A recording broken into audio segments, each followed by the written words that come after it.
علیہ وآلہ وسلم نے حجۃ الوداع کا خطبہ دیا تھا، یعنی آخری خطبہ ہمارے آقا صلی اللہ علیہ وآلہ وسلم نے اسی جبل رحمت کی پہاڑی کے دامن میں اپنی کسوہ ناک اونٹنی کے اوپر بیٹھ کر دیا، اور اسی جبل رحمت کی پہاڑی کے دامن میں ہمارے آقا صلی اللہ علیہ وآلہ وسلم نے دھوپ میں کھڑے ہو کر دعائیں کی، آپ کے لیے،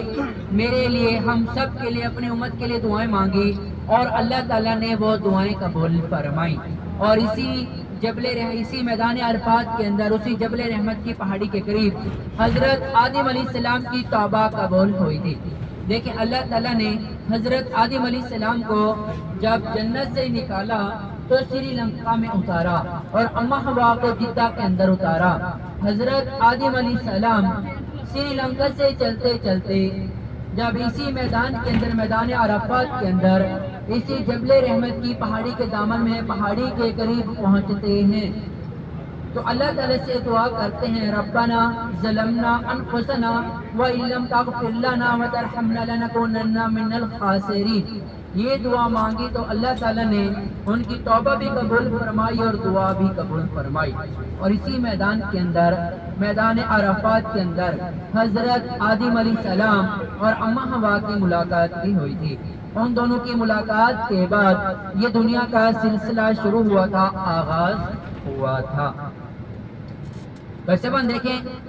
حضرت آدم علیہ السلام اور اماں حوا کی ملاقات اسی میدان کے اندر جب ہوئی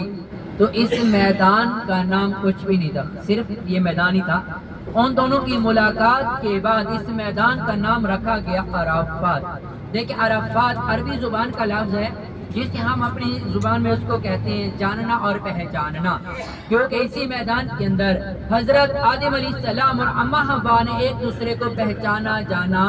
اور ان دونوں کی پھر آپس میں یہاں پر ملاقات ہوئی۔ بعض علماء کرام فرماتے ہیں 300 سال، یعنی کئی سال لگا لے،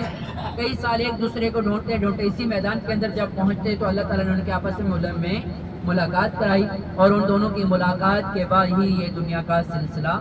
شروع ہوا تھا، آغاز ہوا تھا۔ یہ لیفٹ سائڈ میں دیکھیں لوہے والی یہ گرل نظر آ رہی ہے آپ کو، حج کے دنوں میں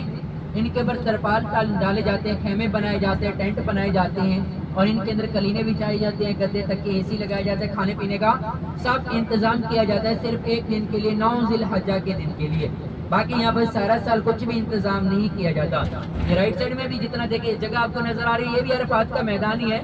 ان کے اندر بھی خیمے لگائے جاتے ہیں۔ یہ خالی جگہ آپ کو گراؤنڈ لگے ہوئے نظر آگے دیکھیں، یہ چھوٹے چھوٹے آپ کو یہ پلاٹ بنے ہوئے نظر آ رہے ہیں نا، انہی کے اندر خیمے وغیرہ لگائے جاتے ہیں، اور حج کے دنوں میں صرف ایک دن کے لیے یہاں پر سارا انتظام کیا جاتا ہے۔ ویسے بندے کہ اب انشاءاللہ جبل رحمت کی پہاڑی کے قریب پہنچیں گے، گاڑی روکیں گے، گاڑی روکنے کے بعد اتریں گے اور میرے ساتھ چلنا ہے۔ دیکھیں یہاں پر رش بہت زیادہ ہوتا ہے، گروپ کے ساتھ رہنا ہے، الگ الگ نہیں ہونا، کیونکہ یہاں پر رش بہت زیادہ ہوتا ہے۔ اگر کوئی بھائی ادھر ادھر ہو گیا، گم ہو گیا، اللہ نہ کرے، تو پھر ڈھونڈنے میں پریشانی ہوگی۔ تو انشاءاللہ اس سے بہتر ہے کہ گروپ کے ساتھ جائیں گے، گروپ کے ساتھ واپس آئیں گے، اور انشاءاللہ اسی جبل رحمت کی پہاڑی کے دامن میں، پہاڑی کے قریب جا کر دعا مانگیں گے، جہاں پر دعائیں قبول ہوتی ہیں۔ ہمارے آقا صلی اللہ علیہ وآلہ وسلم کی بھی دعائیں قبول ہوئی، حضرت آدم علیہ السلام کی بھی دعا قبول ہوئی، توبہ قبول ہوئی، اور یہاں پر 70 انبیاء کرام نے بھی دعائیں مانگی ہوئی ہیں۔ انشاءاللہ دیکھیں جبل رحمت کی پہاڑی کے قریب جا کر دعا مانگ کے آپ کو بنانا ہی میرا، آپ کا چالو نہیں ہے وہ۔ اور دیکھیں جبل رحمت کی پہاڑی کے اوپر وائٹ کلر کا آپ کو بنا ہوا ایک مینار نظر آئے گا،